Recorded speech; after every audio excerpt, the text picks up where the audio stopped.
Assalamualaikum warahmatullahi wabarakatuh. Pada kali ini saya akan memberikan materi tentang machine learning model monitor on Amazon SageMaker. Ini adalah referensi utama saya. Yang pertama tentang artikel artificial intelligence secara umum di SageMaker. Kemudian artikel yang kedua membahas model monitor di Amazon SageMaker. Yang ketiga merupakan kumpulan kode program, contoh kode program banyak sekali, tidak hanya model monitor, namun hal-hal yang lain yang bisa dilakukan menggunakan Amazon SageMaker. Dan pada kali ini saya menggunakan data Iris karena jumlah datanya sedikit, jumlah fiturnya sedikit tapi well defined.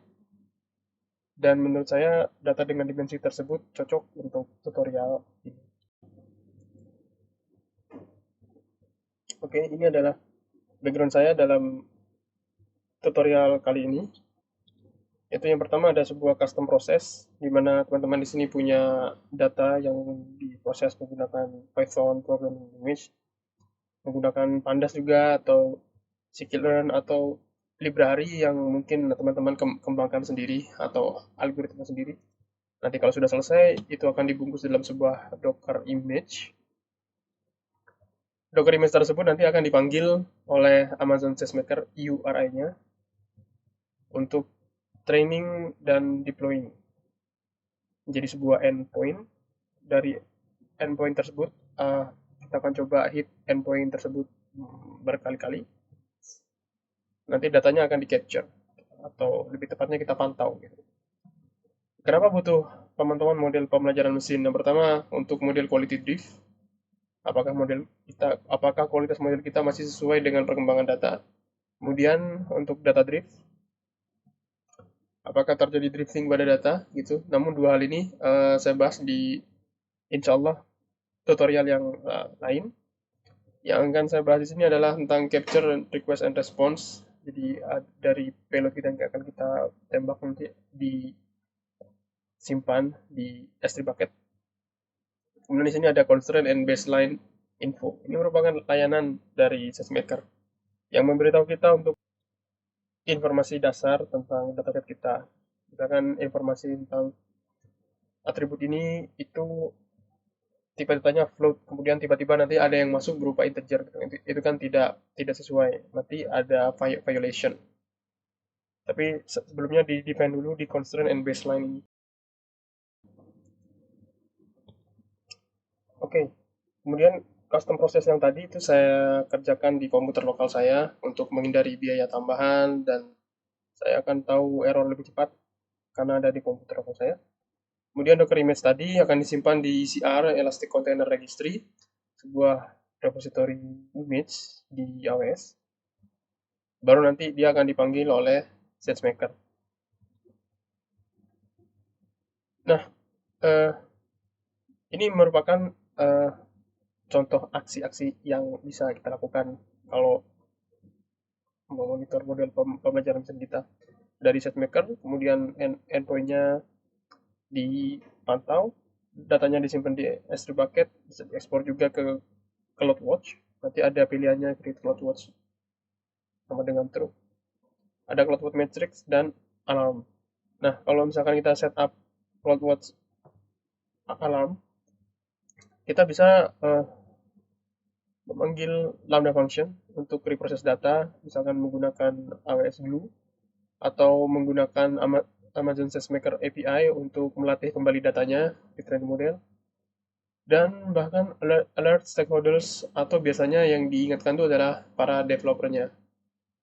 Kalau misalkan ada data drift atau model quality drift menggunakan Amazon SNS, Simple Notification Service. Oke teman-teman, mari kita langsung hands on. Oke, saya berada di konsol AWS saya.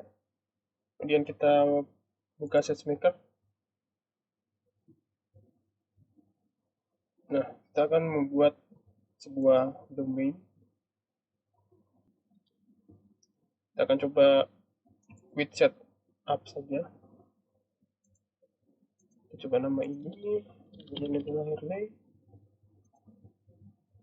Saya memakai SageMaker role. Kemudian tidak perlu SageMaker canvas. Oke, submit. pembuatan model akan memakan waktu beberapa menit. Saya akan pause dulu videonya dan akan kembali ketika domainnya sudah siap. Oke, domain SesMaker sudah terbuat. Sini ada usernya, Harley, yang tadi sudah kita setup bersama. Tapi, nah di sini kemudian ada detail dari aplikasi. Nah, karena saya ingin membuka Jupyter Notebook, nanti yang terdaftar di sini adalah Jupyter Notebook. Mari kita coba. Nah, sama. Proses ini akan memakan waktu beberapa menit juga. Alhamdulillah, SageMaker sudah terbuka. Kita launch sistem terbuka. Oke, kita akan keluar dulu kode program kita. Kode programnya ada di sini. Simpel sekali. Teman-teman silahkan jika ingin bereksperimen. Oke, selesai. Kita kembali ke sini. Di sini ada berkas yang tadi di GitHub. SageMaker sedang mempersiapkan notebook kernel dengan spesifikasi komputasi tertentu. Teman-teman bisa mengganti spesifikasi dari notebook kernel yang sedang dijalankan.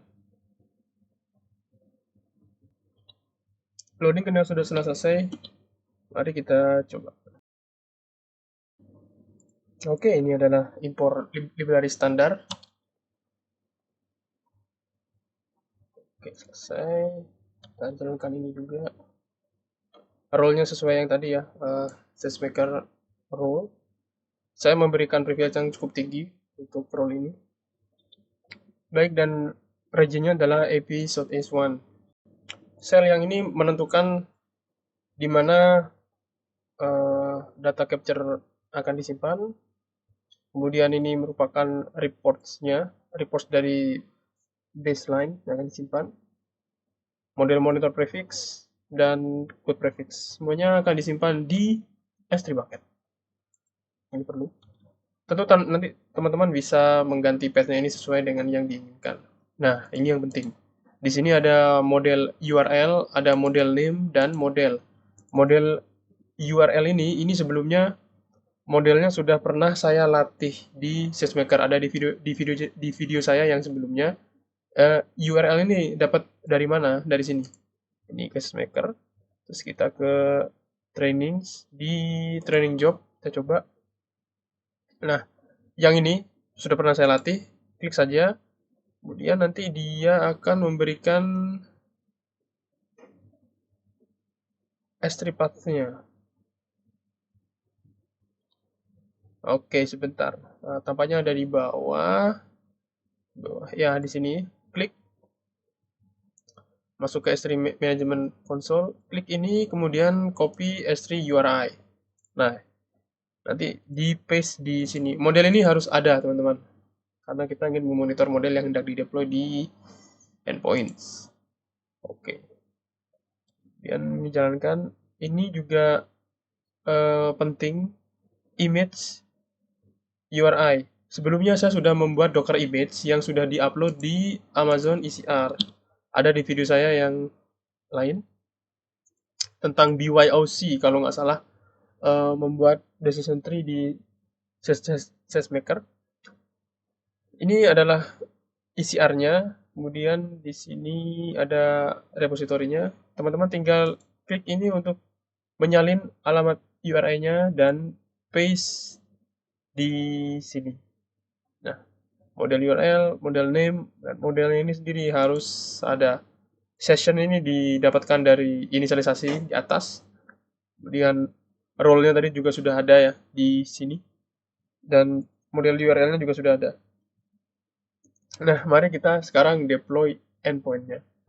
Nama endpoint-nya adalah iris monitor dengan keterangan waktu.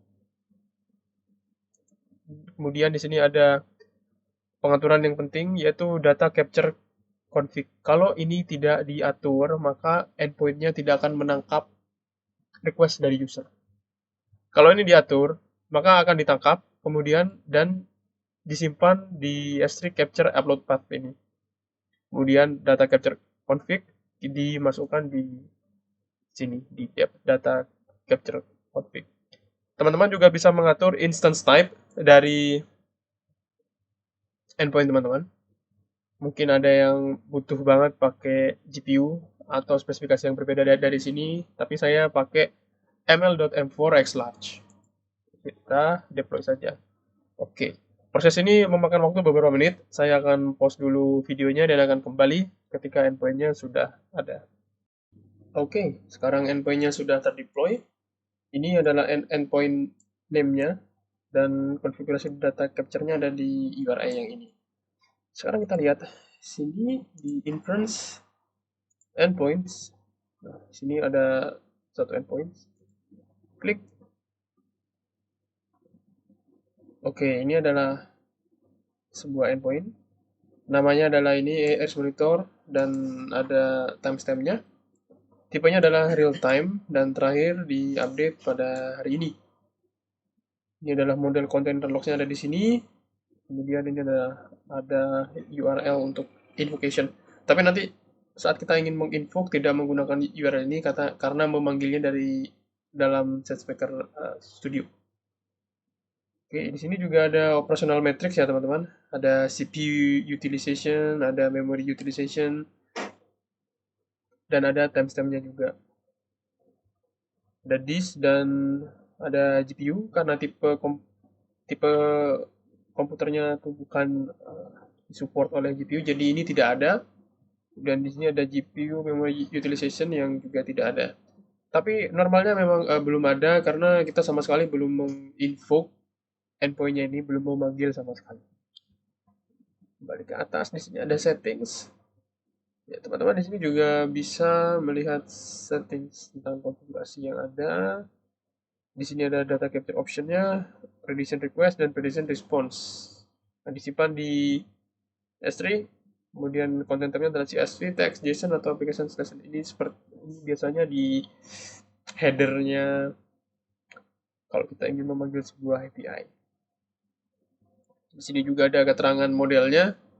Modelnya di sini dan training job-nya adalah ini ya sesuai dan instance type-nya sama yaitu MLM4xlarge. Oke, ini automatic text. Tentu teman-teman bisa menambahkan teks yang sesuai di attack jika ingin menambah sesuatu, misalkan untuk cost tracking. Oke, cancel, kembali ke SageMaker Studio. Nah, sekarang kita akan membuat sebuah prediktor. Prediktor ini membutuhkan endpoint, session, dan CSV serializer. Kalau teman-teman membaca artikel tutorial yang lain, mungkin kebanyakan dia tuh masih memakai SageMaker versi 1, sedangkan yang saya gunakan di sini itu SageMaker versi 2. Akan ada perbedaan di CSV serializer, ada dokumentasinya, tapi ini yang sudah kompatibel di SageMaker versi 2. Kemudian pada bagian ini saya memanggil endpoint-nya, mengirimkan sebuah payload ke API-nya. Payload-nya adalah ini 1, 2, 3, 4 ini hanya sebagai contoh saja. Dan ikut UTF-8. Oke, kita jalankan. Nah, ini sudah ada hasilnya. Ini hanya sebagai contoh saja dan tentunya teman-teman bisa membuat eksperimen yang sesuai dengan kasus uji teman-teman semua. Baik, kita lanjut ke materi monitoring kita. Nah, di sini ada import default model monitor sebagai monitor dan kemudian ada import dataset format. Nah, untuk monitoring endpoint-nya sendiri itu kita harus membuat instance dari default model monitor, namanya my-monitor. Saya beri nama my-monitor. Dia minta role, instance count, dan instance type. Saya isikan sama saja itu mlm4x large. Kemudian ini maximum time in second 3600, 1 jam maksimal maksudnya. Nah, kemudian di sini dia tuh minta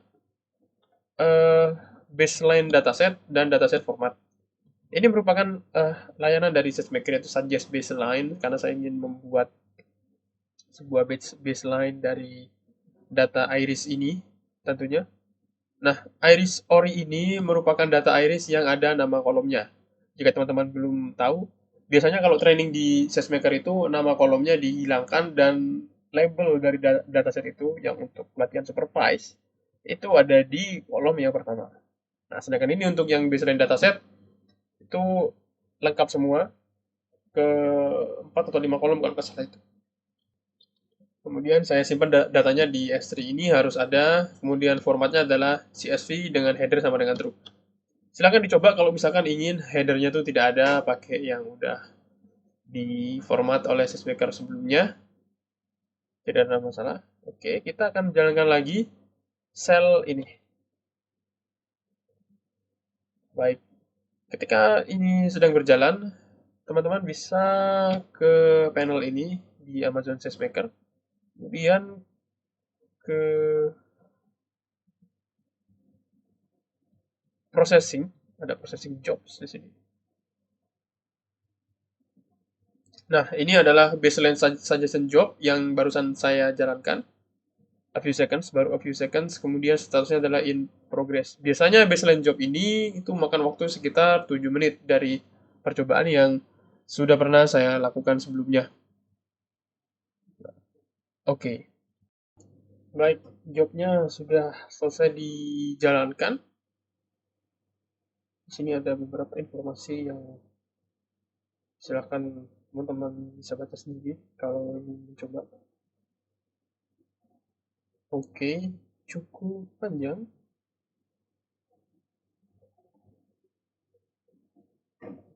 Oke, kalau kita kembali ke sini, ke SageMaker. Nah, kita akan dapat notifikasi atau sebuah informasi ya, maksud saya, bahwa durasi jobnya itu adalah 7 menit dan statusnya sekarang adalah sudah complete, selesai.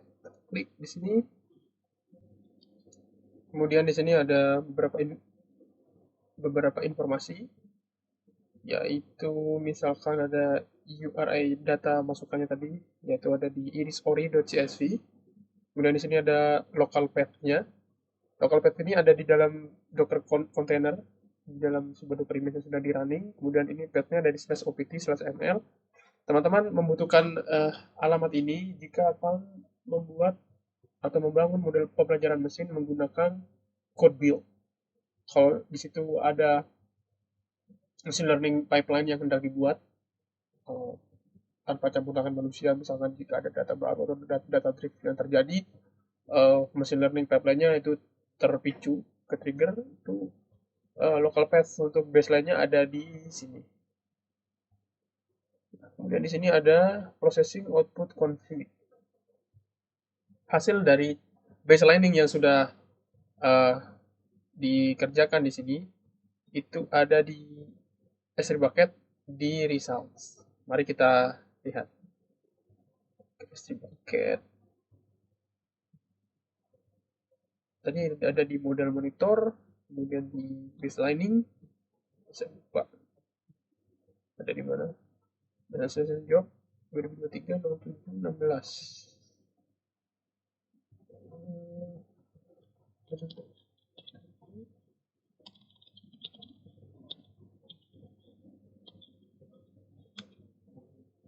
Salah sebenarnya.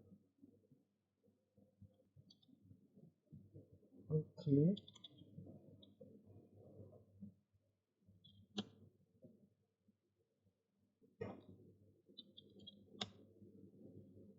Masih tidak ada. Sebentar, agak pelan. Baselining suggestion job.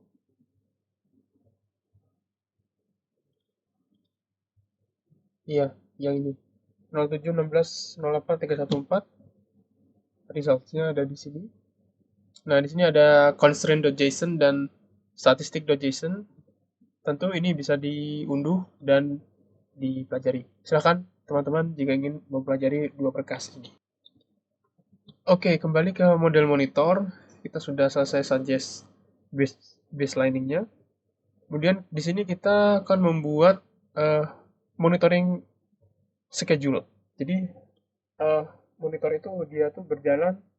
Kalau di sini saya definisikan setiap jam ya. Dia tuh setiap jam dia jalan setelah mengcapture berapa masukan payload yang ngehit API-nya tersebut. Nah, caranya di sini tuh saya tuh pakai cron expression generator dan endpoint-nya sudah didefinisikan. Nah, untuk create monitoring schedule sendiri, dia tuh membutuhkan monitor schedule name. Saya pakai nama custom iris monitor, kemudian endpoint-nya sesuai dengan predictor. Kemudian output S3-nya itu saya simpan di sini. Ini harusnya tidak hardcode ya, tapi untuk kesederhanaan itu saya pakai hardcode saja.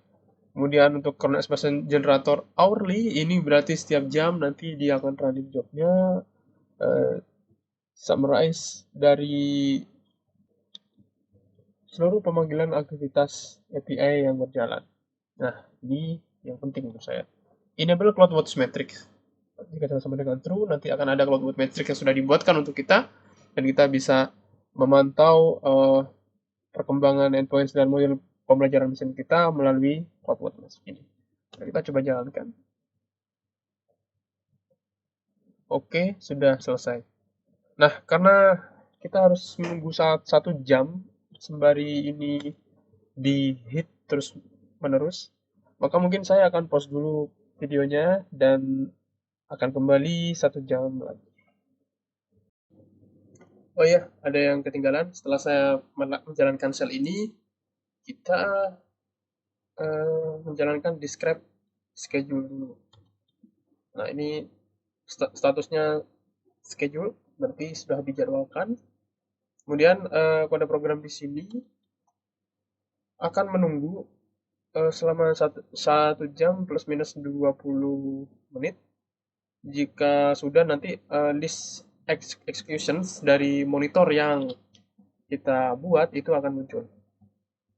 Jika saya boleh mengulanginya lagi, yaitu kita sudah membuat sebuah monitor yang memantau dari model pembelajaran mesin kita dalam sebuah endpoints di Amazon SageMaker.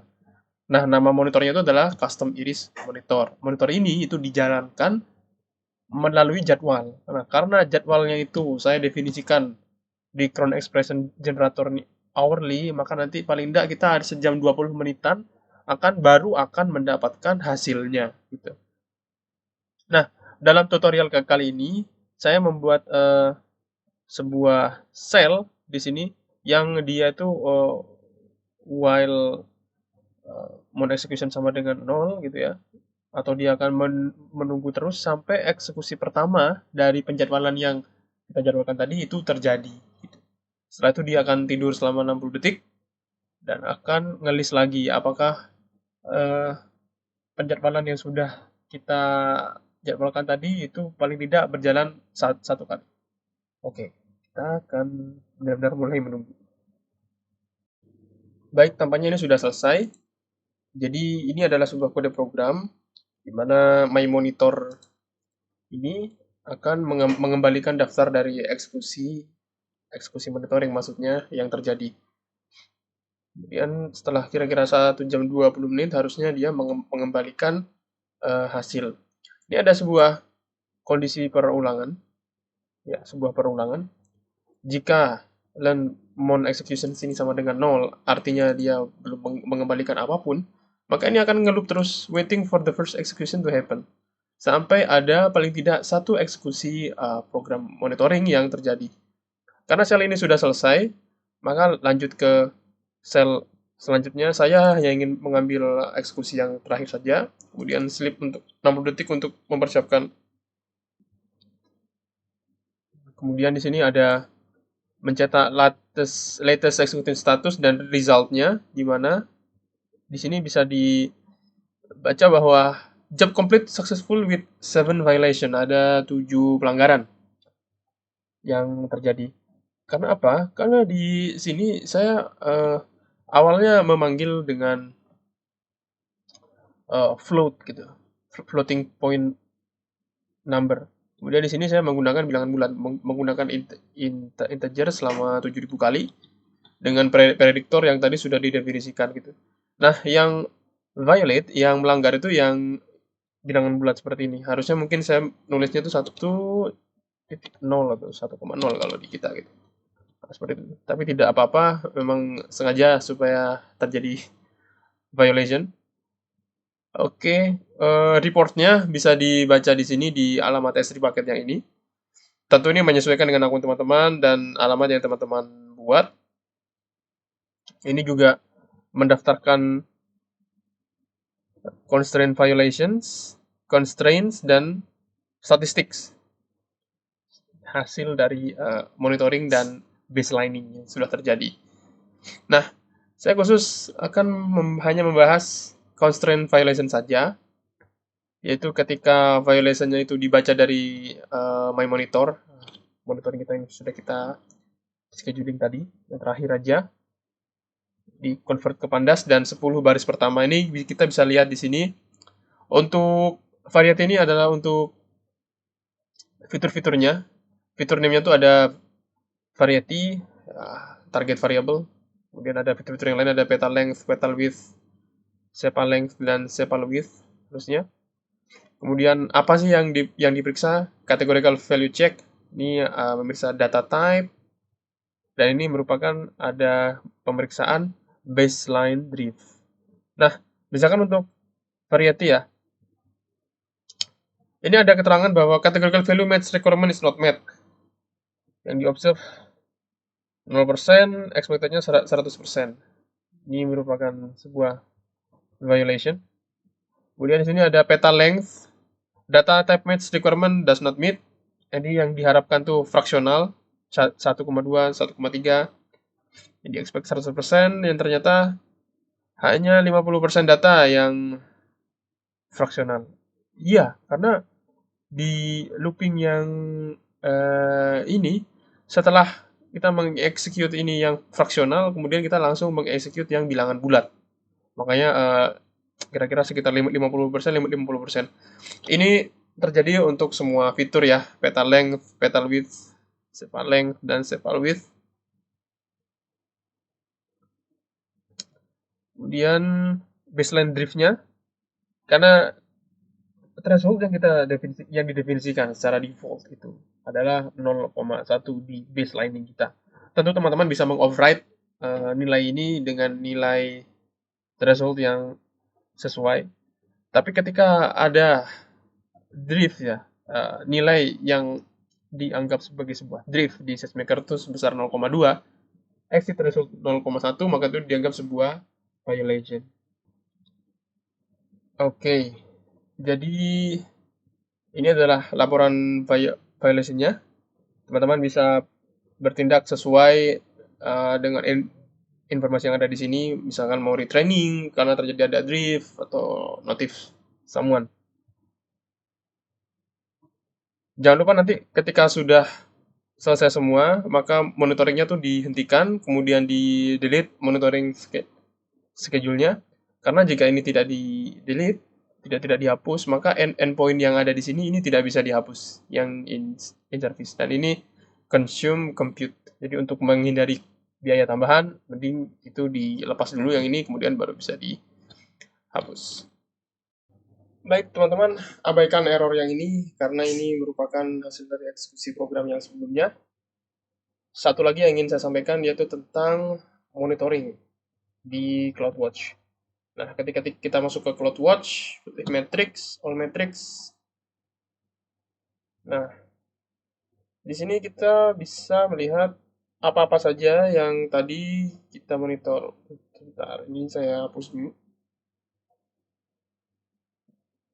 Browse. Saya hapus dulu. Misalkan tadi adalah total number of violations. Kalau tidak salah tadi ada 7. Kita coba di sini. Ya, di sini ada 7. Kemudian metrik-metrik yang lain seperti feature non-sepal length, feature data sepal length, ini bisa teman-teman aktifkan. Misalkan tadi yang feature baseline drift petal width itu ada 0,2. Nah, seperti ini.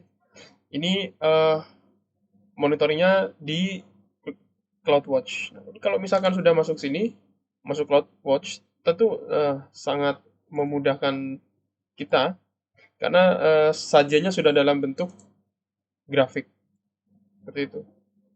Untuk tutorial ini saya pakai Gauss aja, tapi teman-teman nanti kalau misalkan ini datanya banyak bisa pakai line chart atau bar chart gitu. Karena ini datanya baru sedikit, ya saya pakai ini, pakai Gauss chart supaya hasilnya lebih jelas. Nah, apa yang bisa kita lakukan setelah kita dapat angka-angka ini? Misalkan saya ingin memberikan alert gitu kepada developer atau stakeholder yang terkait.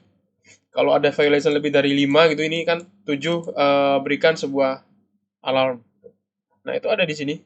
Di alarm dashboard, all alarms, teman-teman langsung bisa create alarm di sini, pilih metriknya, endpoint data matrix. Coba kita cari. Oh ya, ini yang monitoring schedule. Coba kita cari 2023. Sekarang 7. Nah, ini. Misalkan ada total number of violations, select metric, kemudian monitoring schedule-nya ini dipakai average, setiap 5 menit dia akan dievaluasi. Kemudian apa yang terjadi kalau misalkan metrik ini kita kasih greater than 5 gitu. Maka aksi-aksinya bisa teman-teman definisikan sendiri, membuat sebuah alarm yang akan terhubung dengan simple notification service di AWS. Namun hal tersebut tidak saya bahas di tutorial kali ini. Oke, teman-teman, supaya tidak membayar lebih, jadi kita hapus monitoring schedule-nya dan kita hentikan. Hentikan, dihapus. Jadi kalau sudah, akan kita hapus endpoint yang bersangkutan. Oke, selesai. Ini masih menghapus. Selesai, kita delete endpoint. Oke, sudah terhapus. Mari kita coba lihat di endpoint ini. Ya, endpointnya sudah tidak ada. Oke, teman-teman, terima kasih atas waktu dan perhatiannya. Demikian pada tutorial kali ini. Semoga bermanfaat. Wassalamualaikum warahmatullahi wabarakatuh.